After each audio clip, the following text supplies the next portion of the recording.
It's on here now. The goalkeeper's beaten, and South Africa have done Shagger Sport 2010. ሰላም ጤና ይስጥልን እንደምን አላችሁ የተከበራችሁና የተወደዳችሁ የሸገር ስፖርት ዊዝ አበበ ግደይ የዩቲዩብ ቻናል ቤተሰቦቻችን በያላችሁበት እጅግ አስደሳች ጊዜን እያሳለፋችሁ እንደሆነ ተስፋ እናደርጋለን። መልካሙን ሁሉም ለናንተ እንመኛለን። ታዲያ ይህንን ሸገር ስፖርት ዊዝ አበበ ግደይ የሚለውን የዩቲዩብ ቻናላችንን ሰብስክራይብ አድርጉት፣ የደውል ምልክቱን ተጫኑትና አዳዲስ ፕሮግራሞችን ስንለቅ መልእክት ይድረሳችሁ። ላይክ በማድረግ እንዲሁም ደግሞ ሊንኩን ለሌሎች በማጋራት በተከታዮች ቁጥር እንድንበዛ የምንሰራቸው ፕሮግራሞችም ብዙ ሰዎች ጋር እንዲደርስ የምታደርጉትን ጥረት አጠናክራችሁ ቀጥሉ እንላለን። እስካሁን ላደረጋችሁልን ድጋፍ፣ እገዛ እና እኛን ለማንቃት ለሄዳችሁት ርቀት በሙሉ ምስጋናችን ትልቅ ነው። በጣም እጅግ በጣም አድርገን እናመሰግናለን። ቀኑ አሪፍ ነው፣ ደስ ይላል። ያው አሪፍ ቀን ነው። ነገም እንዲህ ቢሆን ነገም ከዚህ በኋላ ያሉት ቀናትም ጥሩ ቀን ቢሆኑ ደስ ይለናል። ጥሩ ቀን እንዲሆንላቸው እንመኛለን። አዎ ዋው የዛሬው ቀን እንድትሉ ማለት ነውና ከዛ ጋር ተያይዞ ማንሳት ያሉብንን አንዳንድ ነጥቦች እናንሳ። ሐሙስ እንደ ዛሬ ይሆንላችኋል ወይ ነው እንግዲህ ጥያቄው። ከባዱ ጥያቄ። እስቲ ትንሽ አውራ እንጂ። አይ አንድ አድማጫችን ገና ፕሮግራማችንን ከመጀመራችን በፊት 8101 ላይ ሲጽፍልን ነበር እና ረቡዕ የሚጫወቱት ሁለቱም ደስ የማይሉኝ ክለቦች ናቸው፣ ማንቸስተር ዩናይትድም ቶተናምም፣ እና ምከሩኝ ማንን ልደግፍ፣ እንዴት ደግፌ ጨዋታውን ላይ ብሎ ነበር። እኔ ያልኩት ጨዋታውን ለማየት መደገፍ ግዴታ አይደለም። የማይደግፉ ብዙ ተመካከርንም እንደዛ ልትል ነበር። አረ በእውነት እኔ ብየዋለሁ። የመደገፍ ግዴታ ውስጥ ሆነ የምታየው ጨዋታ አይደለም። ዝም ጨዋታውን ለመዝናኛነት ልታየው ትችላለህ። በሰውም ደግሞ ሳይደግፍም የሚከታተለው ጨዋታ ነው፣ ምክንያቱም የዋንጫ ጨዋታ ነው። ስለዚህ ግን ጥሩ ነገር ብዬ የማስበው የዋንጫ ጨዋታ ቢሆንም ሁለቱም የማሸነፍ ግዴታ ውስጥ እንዳሉ ስለሚታወቅና የተለያዩ ምክንያቶችም ስላሉ ይሄንን ዋንጫ በማንሳት ጉዳይ ላይ የራሳቸውን ትልቁን ጥረት የሚያደርጉበት ጨዋታ ነው የሚሆነው እና ጥሩ ፍክክር እናይበታለን ብዬ ገምታለሁ። ስለዚህ ጨዋታው ነገ 4 ሰዓት ላይ ይደረጋል። ግን በሚገርም ሁኔታ ዛሬ የሚደረግ ጨዋታ ነው የሚመስለው። ይህንን ያልኩበት ምክንያት ቅድመ ዝግጅቱን ሳየው የሚወጡት መረጃዎችንም ስመለከት በጠቅላላ በቃ ገና ለነገ ማታ የሚወጡ መረጃዎች አይመስልም። ዛሬ ማታ ለሚደረግ ጨዋታ እንደው ብታውቁት ይሄም አለ ተብሎ ቶሎ ቶሎ መረጃዎች እየወጡ ነው የሚመስለው። የተሰጠው ትኩረት ትልቅ ነው ልልክ ፈልጌ። እዚህ አትሌቲክ ላይ አንድ ደስ የሚል አርቲክል ተጽፏል። ደስ የሚል ስልሽ አሁን ይሄ ጥልቅ ትንታኔ ምናምን ከመሆን አንጻር ሳይሆን አንዳንዴ ይሄ ቦታ የምትሰጪው የማይመስልሽ ሀሳብ በቀረበበት መንገድ ማማር ምክንያት ትኩረትሽን ይስበዋል። በጣም ጥሩ ተደርጎ ከተናገረሽ ማለት ነው። እና ከሁለቱ ማን ነው ይበልጥ የደከመው አይነት ነው ሀሳቡ። ከማንቸስተር ዩናይትድ እና ከቶተናም ሀሳቡን ሲጀምር ምን ይላል? አንደኛው 16ኛ ነው ይላል፣ ማንን እንደሆነ ይገባናል። ሌላኛው 17ኛ ነው በፕሪሚየር ሊጉ። እነዚህ ሁለት ክለቦች 16ኛ መሆንም 17ኛ መሆንም ልማዳቸው አይደለም። በዚህ ቦታ ላይ የሚታወቁ ክለቦች አይደሉም። ብሶባቸው 16ኛና 17ኛ ደረጃ ላይ ተቀምጠዋል ወይም 16ኛና 17ኛ ደረጃ ላይ ይገኛሉ። ይሄ እውነት ነው። ስለዚህ ይሄንን እውነት በምናነሳበት ሰዓት ላይ ከነዚህ ሁለት ያለቦታቸው ከዋሉ አለቦታቸው ከሚገኙ ማንቸስተር ዩናይትድ እና ቶተናም ከሚባሉ ክለቦች አለቦታቸው ላይ ተገኝተዋል። ለዛም 16ኛ እና 17ኛ ናቸው። ግን የባሰ ችግር ውስጥ ያለው ማን ነው? የበልጥ ደካማው ማን ነው ብሎ በድክመት ያወዳድራቸዋል። በድክመት ሲያወዳድራቸው እኔ ልጻፍ አላለም ሰውየው። የማንቸስተር ዩናይትድ የሆነን አንድ ሰው የሚዲያው ኮንትሪቢዩተር ነው። እዛ ላይ ሀሳብ አምደኛ የሆነ ማንቸስተር ዩናይትድ ላይ ኮረስፖንደንት ሆኖ የሚሰራ ነው። አንደኛው ደግሞ ቶተናምን በተመለከተ መረጃ ሲኖር እሱ ነው የሚሰራው። ስለዚህ ሁለቱም የየራሳቸው እኛ ከእናንተ ይልቅ በዚህ እንሻላለን፣ እናንተ ከኛ ይልቅ በዚህ ታንሳላችሁ በሚል መበሻሸቅ ሳይሆን በኮንፌሽን በማመን በመቀበል ውስጥ ሚስጥሩን ስለሚያውቁ ጓዳ ጎድጓዳውን ስለሚያውቁ እንዲህ ባለ መዳከም ውስጥ ማን ጋር ምን ስሜት አለ የሚለውን ስለሚረዱ የሚረዱትን ነገር እንዲዘረዝሩ ነው የሚያደርጋቸው። እነዚህ ሁለት የፕሪሚየር ሊጉን የውድድር ዓመት በደካማ ውጤት እንደሚያጠናቅቁ እርግጠኛ የሆንባቸው ማንቸስተር ዩናይትድ እና ቶተንሃም ነገ 4 ሰዓት ላይ ጨዋታቸውን ያደርጋሉ ብሎ የነዛን ሰዎች ሀሳብ ያስቀምጣል። የቶተናሙ ሰውዬ የቶተናምን ድክመት እና ድክመቱ እንዴት እንደሚገለጽ፣ የዩናይትዱ ሰውዬ የዩናይትድን ድክመትና ድክመቱ በምን ሊገለጽ እንደሚችል እንዲያወሩ ያደርጋቸዋል። ያንን ጻፈው። አንድ ትላንትና ደግሞ አሁንም እዛው አትሌቲክ ላይ አንጅ ፖስቴኮግሉ ከዚህ በፊት የተናገሩትን ነገር አወጣው። ሳምሪ በተደጋጋሚ እንዳነሳሹት ዝም ይለኝን ነገር ነው እነሱ ትላንትና ያወጡት። ምንድን ነው ያሉት? በሁለተኛው የውድድር ዓመት ዋንጫ በላለሁ። አሁን ይሄ ዝም ብሎ ግጥምጥሞች ነው። መቼ እንዳሉት ለማን እንዳሉት ሲሉት እንዴት ባለ መንገድ ነበር አንጅ ፖስቴኮግሉ ይህንን ነገር የተናገሩት የሚለውን አስቀመጠው። የተናገሩት የአትሌቲክ ላይ አልነበረም። የተናገሩት ለስካይ ስፖርትስ ነበር። የተናገሩት በአርሰናል 1-0 በሆነ ውጤት ከተሸነፉ በኋላ ስካይ ስፖርትስ ላይ ሲጠየቁ ነው። እና የሆነ ቀን ቆይተው ደግሞ እንደገና ደገሙት። የደገሙት ምን ብለው ነው? ያልተሰማኝን አልነገርኳችሁም፣ ስሜቴን ደግሞ አምነዋለሁ። ሁለተኛ የውድድር ዓመት ዋንጫ መበላበት ነው እና ይፈትሻል አርቲክሉ። እውነታቸውን ነው ወይ? ልምዳቸው ያንን ያሳያል ወይ? ያንን ማድረግ ያንን ማሳካት የሚያስችል እውነት ውስጥ ነው ወይ ሰውየው ያሉት እያለ ይፈትሻል። እና ከዚህ በፊት በሁለተኛ የውድድር ዓመታቸው ላይ ከማን ጋር ምን አንስተዋል የሚለውን ነገር ሊያሳይ ይሞክራል። እዚህ ጋር እንደ መጀመሪያ የውይይት ነጥብ ላነሳልሽ የምችለው ኢዝ ኢት ኤ ኮኢንሲደንስ? እውነት ለመናገር ዝም ብሎ ተራ መገጣጠም ነው?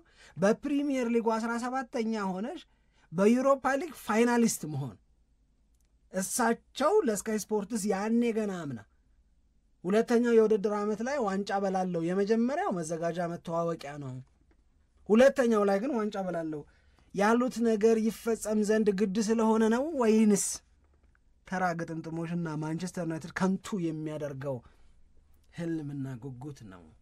ምንድነው የሚሰማሽ? ዝም ብሎ አልገረመሽም? ይገርማል። ግን ይሄኛው ንግግራቸው እውነት ለመናገር ቶትናም በጣም አስከፊ የውድድር ዓመት ማሳለፍ ሲጀምር እንደ ማሾፊያ ሆኖ ነበር። እኔ በደንብ አድርጌ የማስታውሰው ምክንያቱም ዋንጫው በሁለተኛው ዓመት ዋንጫ ይበላሉ ብለው ተናግረዋል። እና ይሄ ነው እንዴ በዚህ አይነት የጨዋታ እንቅስቃሴና አቋም ነው እንዴ ዋንጫ የሚበላው ተብሎ አስተያየት ሲሰጥበት እንደነበር በደንብ አስታውሳለሁ። ግን ስትመለከተው እኮ ሰዎች ይህንንም አስተያየት ቢሰጡ እኔ እንፈርዳለን ብዬ አላስብም። በጣም አስከፊ የውድድር ዓመት ነው ቶተናምም እያሳለፈ የሚገኘው በተለይ በፕሪሚየር ሊጉ ላይ እና የቶተናም እስከ አሁን ድረስ እንደውም የተሸነፋቸውን ጨዋታዎች ቅድም በመግቢያችን ላይ ስናነሳ ነበር። በፕሪሚየር ሊጉ 21 ጨዋታ ነው የተሸነፉ። በጣም ብዙ ጨዋታ ነው የተሸነፉ። እስካሁን ማንቸስተር ዩናይትድም ቢሆን ቶተናምም ቢሆን 40 ነጥብ ላይ እንኳን አልደረሱም። 40 ነጥብ ማለት ከዚህ በፊት በፕሪሚየር ሊጉ ለመቆየት እንደ ማረጋገጫ የሚቆጠር ነጥብ ነው የነበረው። በደንብ አድርገን እናስታውሳለን። ይህንን እንደውም 40 ነጥብ ይፈልጋል ብዙ ጊዜ ይህን እንደውም ሰዎች በጣም የተለየ ትኩረት የሰጡት የሚመስለኝ ሌስተር ዋንጫ በበላበት የውድድር ዓመት ላይ ክላውዲዮ ራኒሪ ይናገሩ ነበር። ገናኛ ፍላጎታችን 40 ነው ላለመውረድ ነው ይላሉ። እንደዛ እያዘናጉን ሄደው ነው ዋንጫ መጨረሻ ላይ የበሉት እና በቃ 40 ሴቭ የሚባል ቦታ ነው በፕሪሚየር ሊጉ ለመቆየት። ግን እስካሁን ሁለቱም ባደረጓቸው 37 ጨዋታዎች 39ና 38 ነጥብ ነው የሰበሰቡት። እና አንዳንድ ሰዎች እንደውም አስተያየት ሲሰጡ ምን ይላሉ? ዘንድሮ የወረዱት ክለቦች በጣም የባሰ አቋም መያዛቸው ጠቀማቸው እንጂ እስካሁን ድረስ ማንቸስተር ዩናይትድም ሆነ ቶትናም ምናልባት ከመውረድ ጋር በተያያዘ ስማቸውን እናነሳና እንጠራ ነበር ተብሎ አስተያየትም ይሰጣል። ይሄ አንድ የሚነሳ ነገር ነው እና ሁለቱም በሊጉ ያሳለፉት ጊዜ በጣም ደካማ ነው። ማንቸስተር ዩናይትድም ቢሆን 18 ጨዋታዎችን ተሸንፏል በሊጉ። ይሄም በማንቸስተር ዩናይትድ ታሪክ ያው ተደርጎ ተፈጽሞ የማይታወቅ ነው። ከዚህም በፊት ያው ሲሸነፍ ጨዋታዎች ቁጥርን በተመለከተ ስናነሳ ያነሳናቸው ነገሮች ናቸው። ቶተናምን ቢሆን 21 ጨዋታ ሲሸነፍ እንግዲህ ከ1978 በኋላ የመጣ ታሪክ ነው እና ሁለቱም በሊጉ ላይ ያሳለፉት ጊዜ በጣም የሚገርም ነው። አንድም እኮ ይሄኛው ደካማ እንቅስቃሴያቸውን ይዘው ወደ አውሮፓ ሻምፒየንስ ሊግ ሊገቡ ነው እንዴ የሚለው አስተያየት የመጣው የውድድሩን የሚያደክምብናል የሚለውም ሀሳብ የመጣው በቬንገር በኩል የተሰጠው አስተያየት አንድም ከዚህ የሚቀዳ ሊሆን ይችላል ተብሎ ይታሰባል። ለማንኛውም ግን ጥሩ አልተቀዳም። ግን ያው ውድድሩን የጠንካሮች ውድድር ስለሆነ ሻምፒየንስ ሊግ በዚህ ሁኔታ የተዳከሙትና እንደምንም ለዋንጫ የደረሱት ወደ ሻምፒየንስ ሊግ ሲገቡ የጠንካሮች ውድድር መሆኑን በትክክል ይገልጻሉ የሚለው ሀሳብም አብሮ ሲነሳ ስለሰማሁኝ ትችላለህ። እኔማ የተሰጠውን አስተያየት ነው ማነሳው። ገብቶኛ አንቺን ሳይሆን ባለ ሀሳቡን ነው የምልሽ። አንደኛ በዘንድሮ የውድድር ዓመት ደካማ መሆን ለሚቀጥለው የውድድር ዓመት የመድከም ማረጋገጫ ተደርጎ መወሰድ የለበትም። ያለፈው የውድድር ዓመት ላይ የደከመ ቡድን በቀጣዩ የውድድር ዓመት ተሻሽሎ ሊቀርብ የሚችልበት እድል አለ። ቶተንሃም ስህተቱን ሊያረም አይችልም ብሎ ለሚቀጥለው የውድድር ዓመት ቻምፒዮንስ ሊግ ላይ ቢገባ ቶተንሃም ቻምፒዮንስ ሊጉን ያደክመዋል የሚል መደምደሚያ ላይ መድረስ ትክክል አይደለም። የመጀመሪያው ነገር እንደዛ ነው የምንረዳው። ባድ ሲዝን ይኖርሻል። ለምሳሌ ማንቸስተር ሲቲ ዛሬ የሚገጥመው ውጤትና የሚፊታችን እሁድ የሚገጥመው ውጤት የማንቸስተር ሲቲን የሚቀጥለው የውድድር ዓመት ተሳትፎ ከቻምፒዮንስ ሊግ ውጪ ሊያደርገው ይችላል።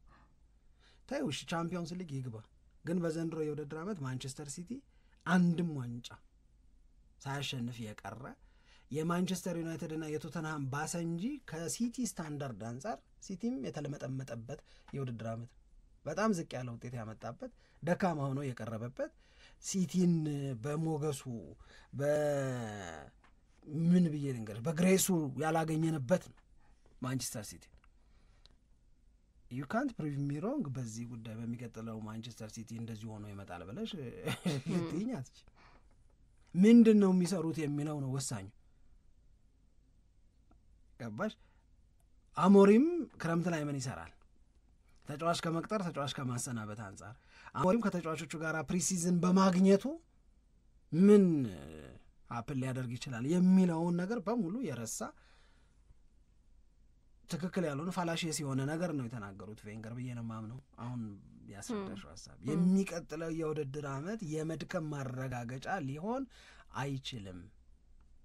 ሆኖም አያውቅም በእግር ኳስ ሆኖም አያውቅም ስልሽ በጣም ደካሞቹ ማንሰራራት አይችሉም የምትያቸው አለ አይደለ? ከአቅም ውስንነትም አንጻር የትም አይደርስ። ምንም እንሻሻል ቢሉ ምን እንደሚያሻሽላቸው ያውቃሉ፣ ግን ፕራክቲካሊ መሻሻል እንዳይችሉ የሚገትታቸው ነገር አለ። ምን እንደሚያሻሽላቸው ያውቃሉ። እዚህ ጋር በረኛውን ብንቀይር፣ እዚህ ጋር ፉልባኩን ብንቀይር፣ እዚህ ጋር ደግሞ ሚድፊልደሩን አጥቂውን ብንቀይር ምናምን ያለ ይሄ እንደሚያሻሽሉ ያውቃሉ አሰልጣኙ። ይሄንን ፕራክቲካሊ ለማሻሻል ግን ገንዘብ የለም ካለ ምንም ላያረግ አይችልም። ባለበት እርገጥ ሊሆን ይችላል። ቶተንሃምን በዚያ አታሚው፣ ማንቸስተር ዩናይትድን በዚያ አታሚው። ገብቶሻል ማለት ሶ እንደ ጋራንትድ ሆነ የእሳቸው አነጋገር የቻምፒዮንስ ሊግ በተለይ ትልልቆቹ ክለቦች ከሆኑ በዚህ ሁኔታ ውስጥ የሚያልፉት ትልልቆቹ ማለት ያው ማንቸስተር ዩናይትድም ቶተንሃምም ቢሆን ትልልቆች ክለቦች ናቸው። የፕሪሚየር ሊግ ቢግ ሲክሶች ናቸው። በዚህ ሁኔታ ውስጥ ሲያልፉ ለሚቀጥለው የውድድር ዓመት የሆነ ነገር አሻሽለው ተጠናክረው እንደሚመጡ ታውቃለህ። በቃ ይሄ በደንብ ታውቃለህ።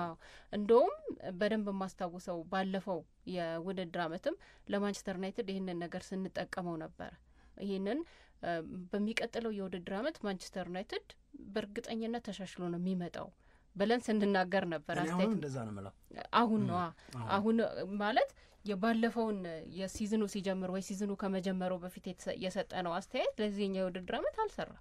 በተለያዩ ምክንያቶች እኮ ለምን አልሰራም በተለያዩ ዲሲሽን ማለት ያ የተሳሳተ ቴናግን የማቆየት ውሳኔ ነገሩን አበላሽቶ የኤፍኤ ካፕ ድልን ተከትሎ ለቴናግ ተጨማሪ ኮንትራክት ራሳቸው የማንቸስተር ዩናይትድም ሰዎች ያመኑት ነገር ራትክሊፍ ሲናገሩ በደንብ አድርገን ነው የምናስታውሰው። ከዛ በኋላ የተፈጠሩት ነገሮች ደግሞ ብዙ ነገሮች እንደገና እየተባባሱ እንዲቀጥሉ አድርጓል። ግን አሁንም ቢሆን ማንቸስተር ዩናይትድ ትልቅ ክለብ ነው። ነገሮች በምን መንገድ መሻሻል እንዳለባቸው ያውቃል። ያንን ሙሉ ለሙሉ አሻሽሎ በቃ ፐርፌክት ወደ ተባለው ደረጃ ለመድረስ ቀጣዩ የውድድር ዓመት ብቻ በቂ አይደለም። ከዚህ በፊትም እንደተናገር ነው ሌሎች ተጨማሪ የውድድር ዓመታትን ሊጠይቅ ይችላል። ግን ይሄኛውን የውድድር ዓመት በሚቀጥለውም ጊዜ ይደግመዋል ብሎ ለመናገር ግን በጣም እንቸገራለን። ከደገመው ደግሞ ከሆነ ደግሞ እንደገና ብዙ ማስተካከያዎች በክለብ ውስጥ ሊኖሩ የሚገባበት ግዴታ ውስጥ ይወድቃል ማለት ነው። ግን እንደዛ ይሆናል ተብሎ አይታሰብም። በተለይ በክረምቱ ዝውውሩንም በተመለከተ እንደዚሁም ደግሞ የተጫዋቾችን ብቃትም በማሳደግ በተመለከተ የተሻለ ነገር ይሰራሉ ተብሎ ነው የሚጠበቀው። ይሄ ግን ለማንቸስተር ዩናይትድ ብቻ አይደለም፣ ለቶትናምም ነው። ቶትናምም የትንሽ ለየት የሚያደርገው ነገር ተብሎ የሚገለጸው የቶትናም በጣም ረዘም ላለ ጊዜ ወሳኝ የሚባሉ ተጫዋቾች በውድድር ዓመቱ የሆነ ጊዜ ላይ ተጎድተው ነበር እና እነዚህ ተጫዋቾች ሲመለሱላቸው የተሻለ ነገር ያሳያሉ አንጂ ፖስቴኮግሉ የሚል አስተያየት ተሰጥቷል። ይሄ የተሰጠው ለምንድን ነው? በመጀመሪያው የውድድር ዓመት እኮ እሳቸው አስገራሚ ነገር ነበር ከቶትናም ጋር ያስመዘገቡት እና በዚህኛው የውድድር ዓመት ቶተናም እንዴት የበለጠ ራሱን አሻሽሎ ይመጣል ብለን ስንጠብቅ የነበረበት የውድድር ዓመት ነው። ግን ጭራሽም ቶተናም በጣም የተባባሰ ነገር ነው ያስመዘገበው። በጣም ዝቅ ያለ ሆነ። ለምን ይቆያል ሰውየው ለምን አይባረርም የሚል ነገር በሙሉ የተነሳበት ሆነ። ሁለተኛው በቬንገር ንግግር ውስጥ የገባው ነገር እንደምንም ለዋንጫ የደረሱ ተብላ የተገለጸችው ነገር ማንቸስተር ዩናይትድ እንደምንም አይደለም ዋንጫ የደረሰው በጉብዝና ነው። ቶተናም እንደምንም አይደለም ዋንጫ የደረሰው በጉብዝና ነው። ይቀላቀልብናል አንዳንዴ ይገባኛል ለምን እንደሚቀላቀል። የፕሪሚየር ሊግ ፎርምና የዩሮፓ ሊግ ብቃት ሁለቱ እየተቀላቀሉብን ስለ አንድ ማንቸስተር ዩናይትድ ስለሆነ የሚያወራው ደካማ ብለሽ እዚህ ጋር ጠንካራው ማለት አይከብድሽም። ግን እውነቱ ግን አሁን ያልኩት ነው። አንድም ጨዋታ ሳይሸነፍ ፍጻሜ የደረሰን ቡድን እንደምንም ለዋንጫ ደረሳት። ሻምፒዮንነቱ አሳማኝ አይደለም ልትይ ትችያለሽ። አሁን ሐሙስ ማንቸስተር ዩናይትድ ዋንጫ ይበላ ለዩሮፓ ለይተን ብቻ ስለማናየው ነው አንተ እንዳልከው እኮ። ግን ትያለሽ ግን ካልሽስ ይታመንልሻል።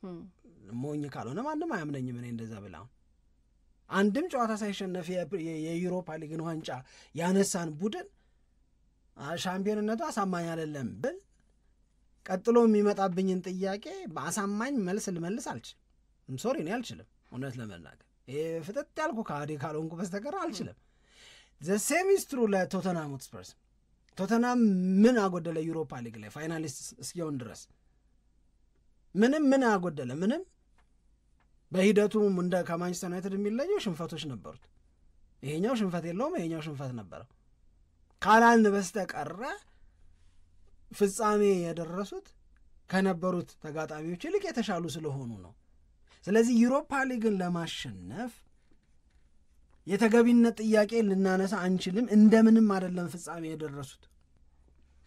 ዩሮፓ ሊግ ፍጻሜ ሊያደርስ የሚችል ጉብዝናን ስለያዙ ነው። ጨዋታው አንዳንድ ጨዋታዎቹ ላይ በዩሮፓ ሊግም ቢሆን የምታነሳቸው ጥያቄዎች ይኖራሉ። ለምሳሌ ማለት በቃ የሜዳ ላይ እንቅስቃሴውን ማንቸስተር ዩናይትድ አሳማኝ በሆነ መንገድ ነው ወይ ጨዋታውን ያሸነፈው? ቶትናም በጣም አሳማኝ በሆነ መንገድ የበላይነቱን ወስዶ ነው ወይ ጨዋታውን ያሸነፈው የሚለውን ጥያቄ ልታነሳ ትችላለህ። ይሄ በማንቸስተር ዩናይትድ ወይም ቶተናም ስለሆኑ ሳይሆን በቃ ሁሉም ክለቦች የሚያልፉበት ነገር ነው። የሆነ ጨዋታ ላይ ጥሩ የማይባል እንቅስቃሴ ልታደርግ ትችላለህ። አንዳንድ እድል የሚመስሉ ወይንም ደግሞ ተአምር የሚመስሉ ነገሮችም ነበሩበት ከሊዮን ጋር የነበረው ጨዋታ አይደል? የመጨረሻዎቹ ደቂቃዎች አሁን የሊዮኑን እድል ነው የምንለው ጉብዝና ነው የምንለው? ስሙ እንደ ፈለግ ነው ይሁን ስሙ ወሳኝ ነው። አሳምሪ ለመሰለሽ አሁን አንዳንድ ጊዜ ጥንቃቄ የሚፈልጉ ነገሮች ስለሚመስሉኝ ነው። አንዳንድ ጊዜ ጥሩ ሳትሆኝ ስታሸንፊ በቃ ይኸውልሽ ሻምፒዮን ቡድን እንደዚህም ነው ጥሩ ባልሆነበትም ጊዜ ጭምር የሚያሸንፍ ምናምን ብለን እናንቆለባብሳለን፣ ስም እንሰጣለን። ተበልጦም ዶሚኔት ተደርጎም ብዙ ተሞክሮበትም ግን ሳይገባበት እሱ ደግሞ 1-2 አጋጣሚዎችን አግኝቶ እነሱን ወደ ጎልነት ቀይሮ አሸንፎ ሲወጣ ትክክለኛ የሻምፒዮን ቡድን ማለት በተበለጠ ጊዜም ቢሆን እንደምንም ድል የሚያገኝ ነው እንልና በደካማ እንቅስቃሴው ላይ በጎ ነገር ታግዝ እናደርጋለን እንለጥፋለን አይደል? ይሄ ለቶተናም ለምን አይሰራም? እኔ የትኛው ጨዋታ ላይ ቶተናም ተበልጠው ዩሮፓ ሊግ ላይ እንዳሸነፈ ምሳሌ ቢሰጠኝ ደስ የሚለኝ ቢሆንም አይ ዶንት ቲንክ ማንም ይሄንን ሜንሽን የሚያደርግ ያለ አይመስለኝም። ማንቸስተር ዩናይትድንም ቢሆን እሺ የሊዮንን ጨዋታ ማንም እድለኛው ማንቸስተር ዩናይትድ ብሎ ሪፖርት ያደረገ የለም። እኛም ያንን ያልን አልመሰለኝ ያልነው ይሄ የኔቨር ሴድ አቲቲዩዱ ደስ ይል ነበረ፣ ካምባኩ ደስ ይል ነበረ እስከ መጨረሻው። እንግዲህ በዛ ሰፊ ጎል ልዩነት እየተመራሽ እስከ መጨረሻው መታገል ክሬዲት የምትሰጪው ነው።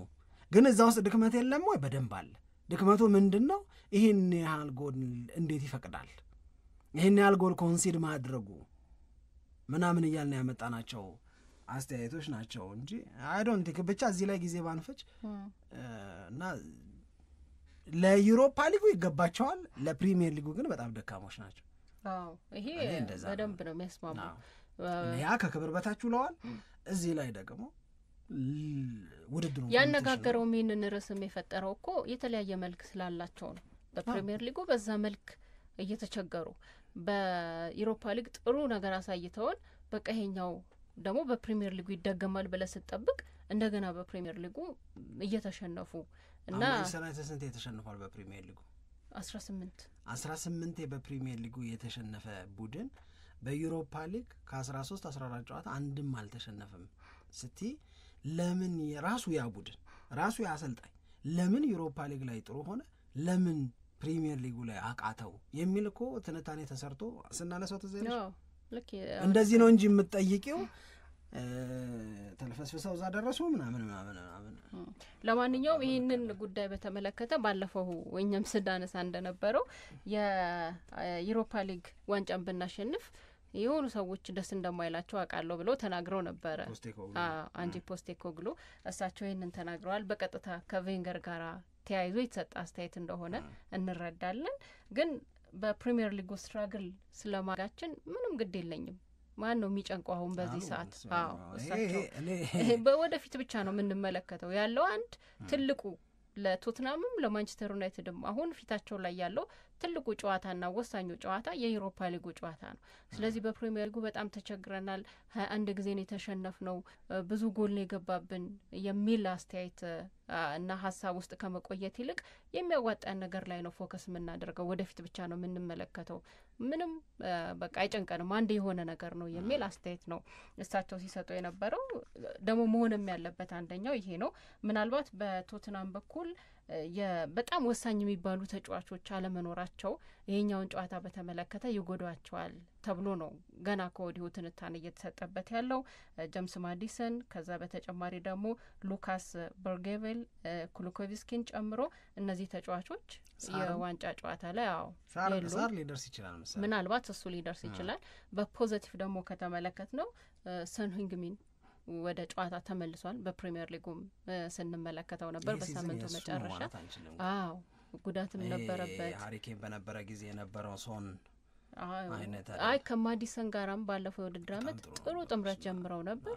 በመሀል ማዲሰን ሲጎዳ ያ ጥምረት ሲፋረስ እንደገና ሰን ሲጎዳ ጥምረቱ ሲፋረስ ለረጅም ጊዜ አልተመለከትነውም እንጂ የተሻለ ነገር ነበር። ግን ለቶትናም እንደ አንድ እንግዲህ እንደ መልካም ነገር ልታነሳው የምትችለው ነገር ነው የእሱ ወደ ጨዋታ መመለስና ይህም አብሮ መታየት አለበት። ለማንኛውም በቶትናምም በማንቸስተር ዩናይትድም በኩል የሚሰጡት አስተያየቶች በጣም ይህንን ዋንጫ ለማንሳት የሚደረገውን ጥረት በሁለቱም በኩል ያለውን ዝግጅት የበለጠ የሚያሳዩ ሆነው እየተከታተልናቸው እንገኛለን። አሁንም ቢሆን በጣም እንግዲህ ማላይ ነው ፕሬሸሩ የሚበዛው? እስኪ ይህንን ነው ጥያቄ ልጠይቅሽ።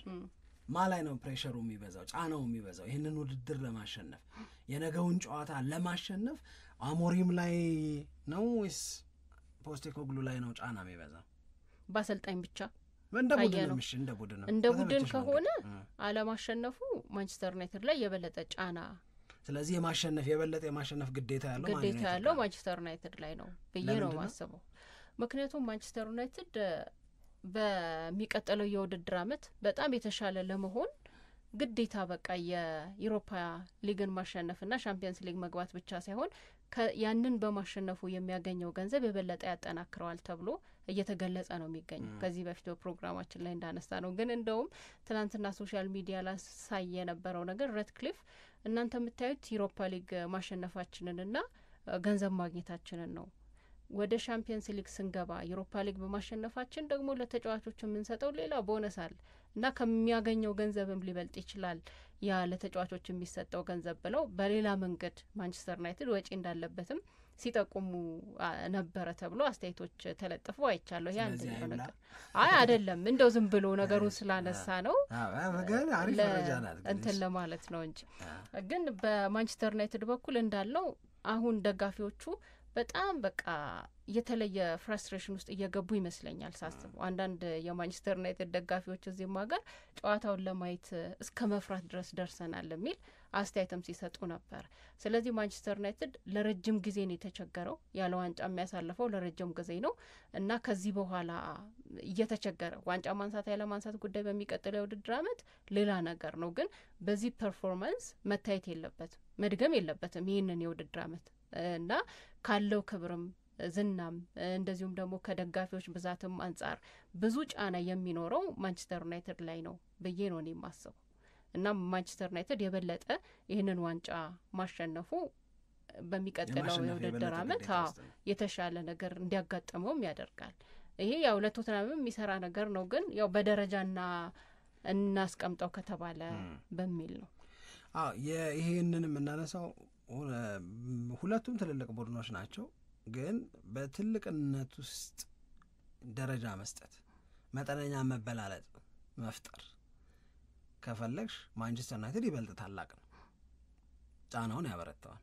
በዚህ የሚበልጥ ታላቅነት ውስጥ ሆኖ ማንቸስተር ዩናይትድ በሚቀጥለው የውድድር አመት ሙሉ በሙሉ ከአውሮፓ የውድድር መድረክ ውጪ መሆን ጥያቄ የሚያስነሳ ከሆነ የበልጥ ማንቸስተር ዩናይትድ ላይ ጥያቄ ስለሚያስነሳ ጫናው ለምን ይበረታል የሚለውን በእኔ መንገድ መረዳውን ለመንገር ነው። ሁለተኛው ምክንያቴ ደግሞ በአውሮፓ ቻምፒዮንስ ሊግ ላይ የመሳተፍ ትሩፋት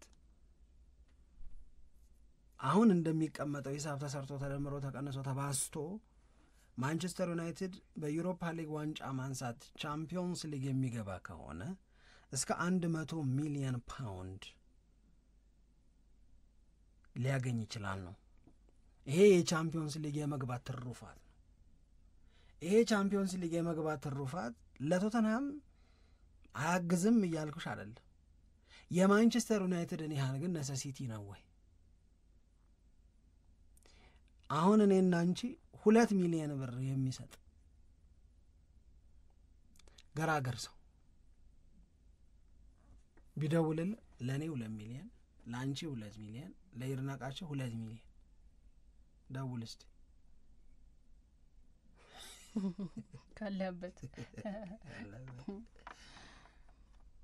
መስጠት የሚችል ሰው ቢደውል ወይ ኦልፋይን አይደለም።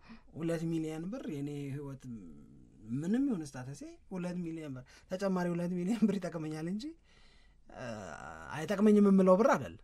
ያንቺ የህይወት ስታተስ ምንም ይሁን ኔቱንም ያልቅል ጥጥ ያለ ኖሪ 2 ሚሊዮን ብር ኢትስ ፕላስ። ለይርናቃቸውም እንደዛ ከሶስታችን ለአንዳችን ነው ወይ ከሁለታችን ለአንዳችን ነው ያቺው 2 ሚሊዮን ብር ቢባል ግን እኔ ጋር ስትመጣ የሚኖራት ፋይዳና አንቺ ጋር ስትመጣ የሚኖራት ፋይዳ አንድ ላይ ሆን ይችላል አይደለም። ማን ጋር የበለጠ የጠና ችግር አለ፣ ማን ጋር ቢሄድ ያ ብር የተሻለ ነገር ያስተካክላል የሚለው ይመዘን ቢባል መጠነኛ መበላለጦች ሊኖሩ ይችላል። ቶተንሃም ሆትስፐርስ ፋይናንሻል ክራይሲስ ጋር ተያይዞ ስሙ እየተነሳ አይደለም። ቶተንሃም ሆትስፐርስ ዳንኤል ሌቪ ይመኑበት እንጂ ፖስቴኮግሉ ይቀጥሉም አይቀጥሉም እርግጠኛ ስላልሆንን የሚቀጥሉም ከሆነ እሳቸው የሚፈልጓቸው ተጫዋቾች ሊመጡላቸው ይችላሉ ምናምን እንጂ ብቻ ይፈለግ እንጂ ከገንዘብ ጋር በተያዘ ተጠንቀቅ የሚል ወይም ይሄ የሎ ላይት ምናምን የበራበት አይደል። ዛሬ ግሪን ላይት ምንም በቃ ፍሪ ፓስ ነው ለቶተንሃም ሆትስፐርስ። ለማንቸስተር ዩናይትድ ግን አይደል። እንደውም ማርክ ኦግደን ምን ብሎ ይጠቅሰዋል መሰለሽ? ዩሮፓ ሊግን ማሸነፍ ለማንቸስተር ዩናይትድ አሰልጣኝ ለአሞሪምና ለተጫዋቾቹ ያልታሰበ ሎተሪ ማለት ነው። ምኑን ከምኑ አረገዋለሁ ብለሽ በገንዘብ ምናምን ተጠራቀር የዛሬ በወጣው የዞን ሎተሪ ምናምን ቢባል እና አንቺ ቁጥር ቢደርስሽ እንደማለት እኮ ይሄ ከላይ ነው የምትይው። በቃ አይደል ዝም ብለሽ የምትቀበዩ። ስለዚህ እንደ ሎተሪ ሊቆጠር የሚችል ነው። ለማንቸስተር ዩናይትድ ትርጉሙ ብዙ ነው። ያንን 100 ሚሊዮን ፓውንድ ማግኘት ቡድኑን ለማጠናከርና በሚቀጥለው የውድድር ዓመት ተጠናክሮ ለመምጣት ይታልፍሰለት በጣም ነው የሚያግዘው። ከዚህ አንጻር ይሄንን 100 ሚሊዮን በጣም ስለሚያስፈልግ ለማንቸስተር ዩናይትድ ላይ ገብቷ ፕሬሸሩን ይጨምራል። ከዛ ላይ ተቀንሶ የቦነስ ምናምን የሚሰጣቸው ነገር አለ። አሁን ራትክሊፍ ናቸው ይሄንን ያሰቡት። ወጪውን ራሱ ሰውየው ያውቃል። እንግዲህ ምን ያህል ይደርሳል፣ ለማን ምን ያህል ይደርሳል። እኔ የፈለገ ቢካፈል 100 ሚሊዮን እንደማይደርስ ግን እርግጠኛ ሆኜ እናገራለሁ። አይ የዩሮፓ ሊጓን ብቻ ነው የዩሮፓ ሊጉን ብቻ የዩሮፓ ሊጉን ፕራይዝ ማለት ነው። እኛ ስለሱ አላወራንም። እኛ ያወራን ያለነው ቻምፒዮንስ ሊግን ጆይን በማድረግ በመቀላቀል እንትን በማለት ነው። ይሄንን ስልሽ በቃ እንትን ብቻ ሆኖ በፖስቴኮግሉ ላይ ደግሞ ጫና የለም ልልሽ አልችልም።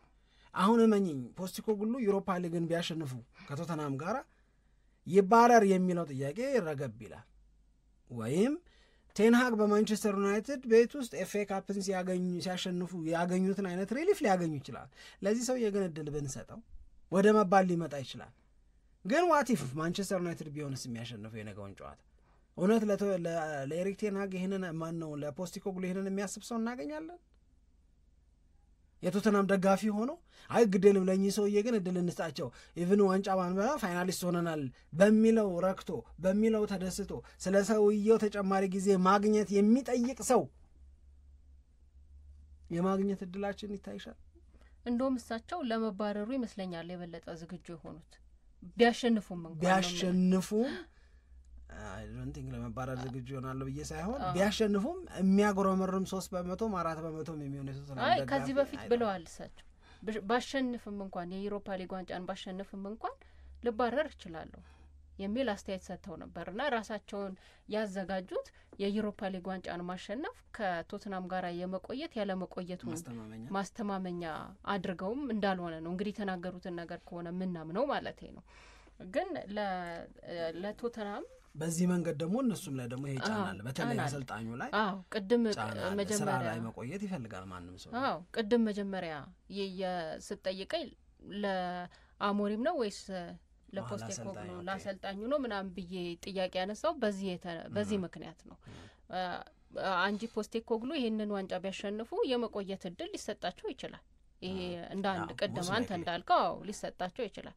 አሞሪም ግን ቢያሸንፉም ባያሸንፉም ከማንቸስተር ዩናይትድ ጋራ የመለያየት ይሄ ሀሳብ የለም። በዚህ አይለኩም በዚህ የሚለካ ራሳቸውም ተናግረዋል። እንደገና ማንቸስተር ዩናይትድም እንደዚህ አይነት ሀሳብ እንደሌለው ክለቡ ራሱ ይፋ አድርጓል። ስለዚህ የዩሮፓ ሊግን ማሸነፍ ከአሰልጣኝ መቆየት አለመቆየት ጋራ ተያይዞ የሚነሳ ጉዳይ አይደለም ለማንቸስተር ዩናይትድ ሲሆን ገና ነው አሞሪም የሚለኩበት ጊዜ። እሺ አንድ ገና ነው በጣም አሪፍ። ሌላስ ይሄው ብቻ ነው አይመስልሽ? እሺ ሌላስ ማንን ቀጥሎ ለማን ልስጠው የሚለውም ደግሞ ጊዜም ያስፈልጋል። በደንብ የተረጋጋ ነገር ያስፈልጋል ብዬ ነው ማሰበው። ሌላ ደግሞ ምን አለ ሌሎች ተጫዋቾችንም ደግሞ በማምጣት ረገድ ማንቸስተር ዩናይትድ አሁን የበለጠ ኮሚትመንት ስላለ እኔ ገዢው እሱ ነው የሚመስለኝ። ተጫዋቾችን ማምጣት ላይ ጭንቅና ጥብ ውስጥ ያለ ቡድን አሰልጣኝ አባሮ እንደገና ካሳ ሊከፍል ይሲ አሁን ማንቸስተር ዩናይትድ ቤት ውስጥ አንዱ ሊሚቴሽን አሞሪምን ለመታገስ የሚገደድበት ሌላ ተጨማሪ ምክንያት አለ። አንድ ቅድም ያነሳሻቸው በሙሉ ይሰራሉ። ለሰውየው በቂ ጊዜ አልተሰጠም። በቂ ጊዜ ሰጥቶ ሳያዩ ማቅጠር ማባረር የሚታመንበት አሰራር አይደለም።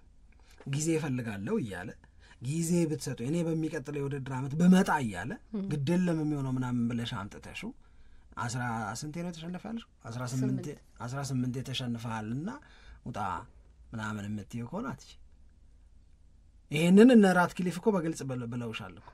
ማንቸስተር ዩናይትድ ፋይናንሺያሊ በጣም ስትሪክት ሆኖ እንደነዚህ ያሉ ነገሮች ላይ እየወሰነ ያለው ብለው ሲጠቅሱ ምንድን ነው ቴንሃግን ኮንትራት ስናቋርጥ የከፈልነው ካሳ የአሞሪምን ውል ከስፖርቲንግ ሊዝበን ጋር ስናፈር ስለ ስፖርቲንግ ሊዝበን የከፈልነው ካሳ ይሉሻል። ይሄ ማንቸስተር ዩናይትድን ጎርቶታል ብለው እየነገሩች ነው። ስለዚህ እንደገና አዲስ ሰው ማባረር እና ስታባረሪው ከውል ዘመኑ ማለቅ በፊት ስለሆነ የወደፊት ደሞዙን የመክፈል ግዴታ አለብሽ፣ ወይም በስምምነት ከሆነ በቃ ይሄን ያህል በጭቅልሃለሁ ውጣልኝ በሰላም እና በሚውቹዋል ኮንሴንት ተብሎ ይዘገባል ማለት ነው። በጋራ ስምምነት ተብሎ ጋራ ስምምነት ውስጥ ሳምሪ ክፍያ አለው። እሺ የማባረርን ያህል ጨከን ያለ ክፍያ ከፍ ይሆናል እንጂ ሳኪንግ ከሆነ መጥፎ ነው። ያ ማለት ፉል የሆነውን የሰውየውን ጥቅም የመጠበቅ ግዴታ አለብሽ። በሚውቹዋል ኮንሴንት ከሆነ ኦኬ እኔ በቆይ ይሄንን ያህል ብር አገኝ ነበር፣ ቁጭ ብዬ ይሄንን ያህል ብር አገኝ ነበር፣ ልታባረረኝ ነው፣ አንተ ብታቆየኝ የምትከፍለውን ነገር እኔ ልቀንስልህ፣ እኔ አሁን ሄጄ ፍሪሊ የፈለኩትን ክለብ ጆይን ላድርግ፣ ይሄንን ብር ስጠኝ ምናምን ተባብለው ነው። ከዛ ሲወጣ አያጉረመርምም፣ ማንም አያጉረመርምም። በጋራ ስምምነት የሚል ስም ተሰጥቶት ነገሩ ያበቃል ማለት ነው በዛው ፖዚቲቭ። ከዛ ይሄንን ይዘን አሞሪምን አሰናበተ ብቲ ካሳም ቢሆን ከፍሎ ሌላ ሰው ሲያመጣ ሞስት ላይክሊ ከሆነ ክለብ አፈናቅሎ ነው የሚያመጣው። መቼም ድንገት ከመሬት የሚፈልቅ አሰልጣኝ የለም።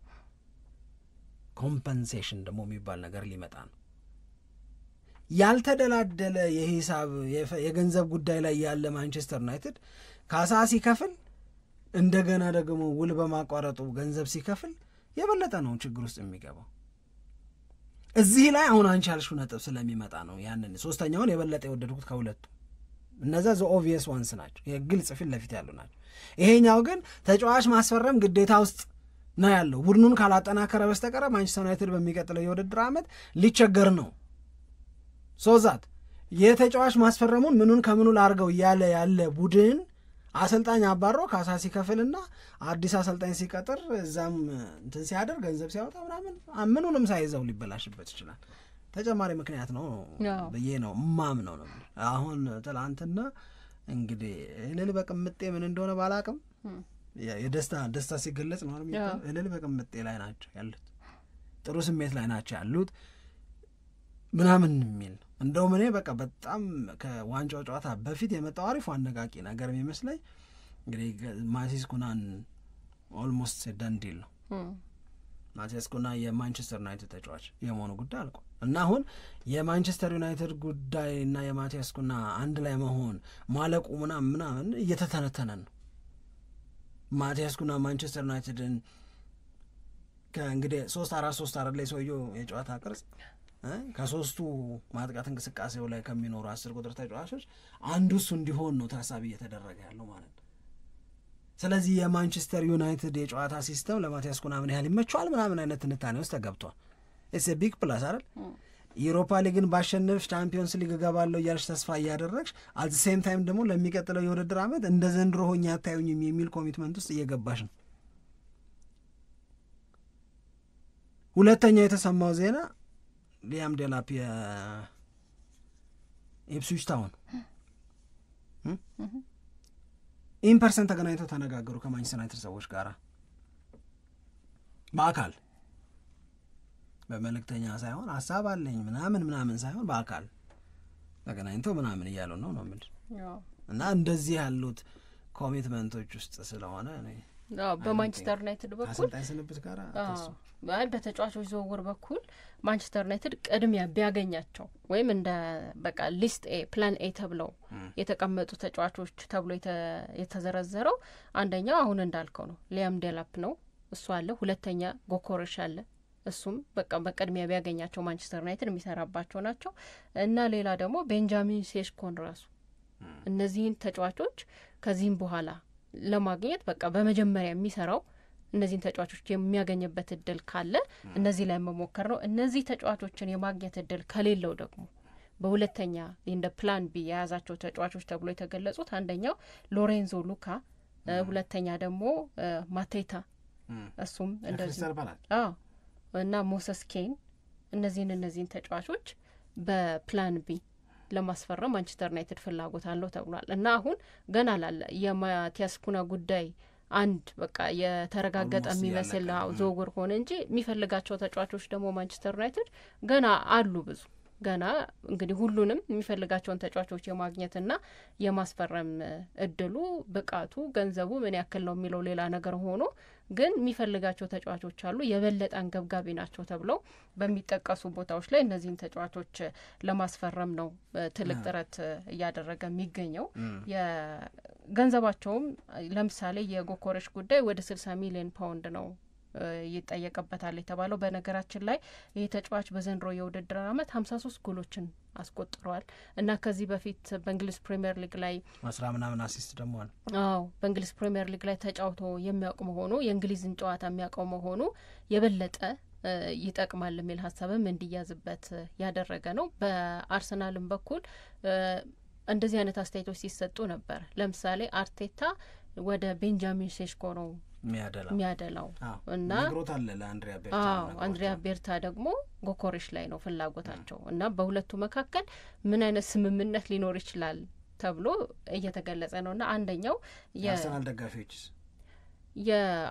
ደጋፊዎች ከቀደም ሰርቬውን ስናነሳው እኮ አንድ የተጠየቁ ጥያቄ አጥቂ እንደሚያስፈልጋችሁ እናውቃለን አጥቂዎቹ መካከል ግን ማን ይሁን ተብለው አሌክሳንደር አይዛክን ተውታል ከኒውካስል የመገኘት እድሉ አነስተኛ ነው ብለው ስላሰቡ ከጎኮሬሽ ከቤንጃሚን ሼሽኮ እና ከሌሎች ተብሎ እኮ አንደኛ ድምጽ ያገኘው ጎኮሬሽ በደጋፊዎች እኮ ቀደም ያልኩ ነገር ምክንያት የሚሆን ይመስለኛል ይሄ የእንግሊዝን ጨዋታ ማወቅ መቻሉ ራሱ እንደ አድቫንቴጅ ሊጠቀስ ይችላል ካለው ጉብዝና ከሚያስቆጥረው ጎል ባሻገር ማለት ነው ለቤንጃሚን ሼሽኮ ደግሞ ወደ 64 ሚሊዮን ፓውንድ ነው የሚጠየቀው የሚሉ መረጃዎችም አሉ ስለዚህ ለዴላፕ ግን 30 ሚሊዮን ነው እና ማንቸስተር ዩናይትድ የትኞቹ ላይ ይወስናል እና የትኛው ይሳካለታል የሚለውን ያው እንጠብቃለን ግን በዝውውርም ያው ገና ከወዲሁ ሁሉም ክለቦች ራሳቸውን ለማጠናከር ትልቁን እርምጃ የጀመሩበት ወቅት ነው አሁን እሺ የአሞሪምን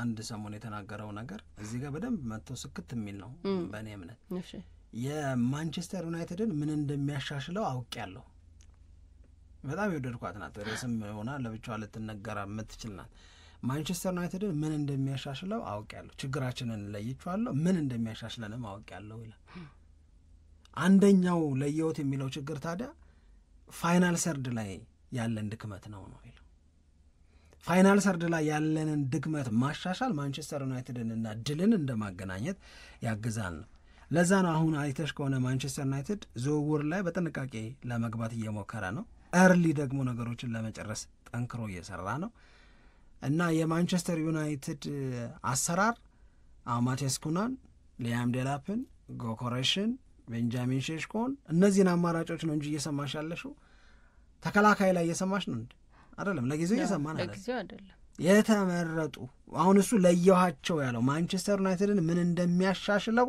አውቄያለሁ ካለው ነገር ተነስቶ እየሰራ ነው ያለውና ይሄን እንደመጨመር ነው እሺ የዩሮፓ ሊግ ዋንጫ ጨዋታን በተመለከተ የምናነሳቸው ጉዳዮች ይቀጥላሉ ነገ ነው የዋንጫ ጨዋታው የሚደረገው ስለዚህ ከጨዋታው በፊት ሌሎች መነገር የሚገባቸውንም ጉዳዮች በተለያዩ አማራጮች ከአድማጮቻችን ጋር እየተገናኘን መረጃዎችን እያደረስን እንቀጥላለን እሺ በጣም ጥሩ ጊዜ ነው ከአድማጮቻችን ጋር ያሳለፍነው አድማጮቻችን ደስ እንዳላችሁ ተስፋ እናደርጋለን አሁንም በያላችሁበት መልካም ቀን እንዲሆንላችሁ ነው የምንመኘው ኢትዮጵያ ለዘላለም ትኖር It's on here now.